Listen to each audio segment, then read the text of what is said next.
Madhya Pradesh Congress party ने शिवराज हुकूमत के खिलाफ यौम स्याह मनाने का ऐलान कर दिया है। मध्य प्रदेश कांग्रेस के सीनियर लीडर और साबिक वजीर पीसी शर्मा का कहना है कि 30 जून को जमहूरियत के कत्ल को 100 दिन मुकम्मल हो जाएंगे।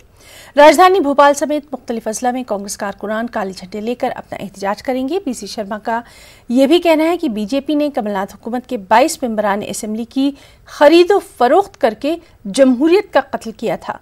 जमहूरियत के कातिलों को अवाम के साथ साथ कांग्रेस भी सबक सिखाएंगी। कल 30 तारीख को लोकतंत्र की हत्या का 100वां दिन है। 100 दिन पहले कमलनाथ जी की चलती हुई व्यवस्थित रूप से चलती हुई सरकार को इन्होंने 22 विधायकों की खरीद फरोख्त के साथ गिराया था। उसके 100 दिन हो रहे हैं।